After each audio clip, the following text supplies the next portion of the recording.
Joining us now, Israeli journalist and associate fellow at the Tel Aviv Institute, Emily Schrader. Emily, welcome back and thank you. What are you hearing about the extension of the ceasefire and this latest exchange this morning between IDF forces and potentially Hamas? Well, I think that the sentiment on the ground amongst Israelis is that we are happy and grateful for the return of any hostages.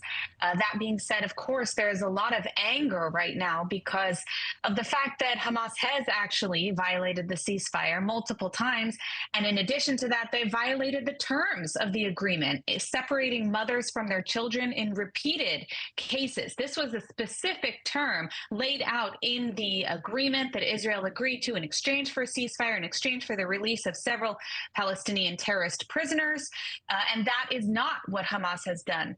That being said, Israel is committed to ensuring the maximum number of people released as possible. But that doesn't change the fact that we are working with a bad actor here. And just to give you an example, there are still, even after 4 or 5 days of a ceasefire, there are still 9 children who are in Hamas captivity. One of them is actually only 10 months old, Bibas, along with his brother, a 4-year-old Ariel. I just returned from the press conference of their family in the area where the hostage families have set up in Tel Aviv.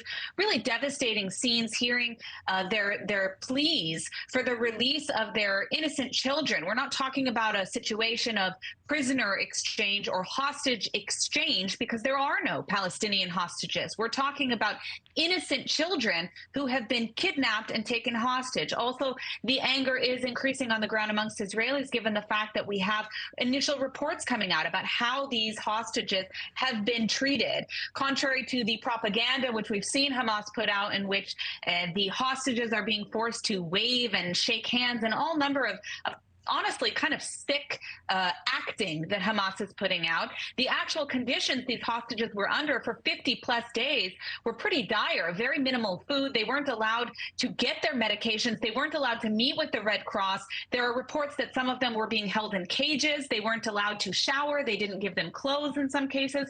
So it's just absolutely horrific scenes that are taking place. And the responsibility for this falls squarely on Hamas, and the entire world should be with us against them on this issue.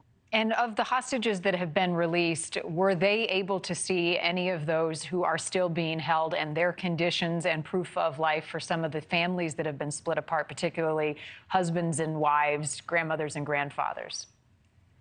So as of now, the family members who remain in Gaza, where one family member has been released, we do know that those hostages who remain in Gaza are, at the time those hostages left, alive. We don't have a lot of information other than that. In some cases, the separation between mother and child, for example, occurred only the morning of the actual release itself.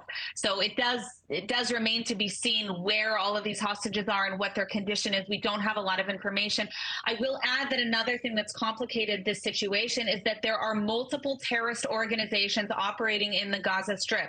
There is Hamas, there is Islamic Jihad, and there is also the PFLP, the People's Front for the Liberation of Palestine. Now, there have been reports that the 10-month-old baby that I mentioned has in fact been passed to a different terrorist organization, further complicating the release. I think at the end of the day, the demand of the people of Israel, as well as the government, as well as the army, is to release all of the innocent hostages immediately. It's outrageous that this has gone on for 50 plus days. It's outrageous that there is still a 10-month-old baby being held in captivity by a terrorist organization. And yet we're still sitting here debating over, oh, well, should there be a ceasefire? Should there be an extension? This isn't even something that should have been debated. They should have been an international demand for a unconditional and immediate return of all the hostages, because they have nothing to do with the Israeli-Palestinian conflict, and it's outrageous that anybody is silent on this issue. Right, and isn't the concern, though, that Hamas has the leverage, right? They are dictating how this hostage release goes in the days prior to now and in the days moving forward. They could release 1, 2 a day for as long as they want to extend this ceasefire and pause.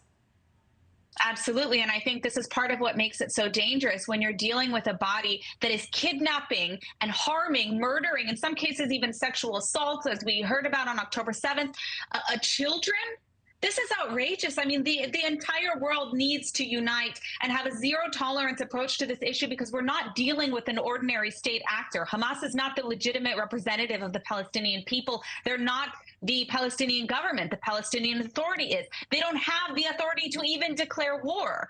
So the fact that we're negotiating with them and tiptoeing and playing by their terms is obscene. Thank you for watching. Go to newsnationnow.com to find News Nation on your television provider. And don't forget to click the red subscribe button below to get more of News Nation's fact-driven, unbiased coverage.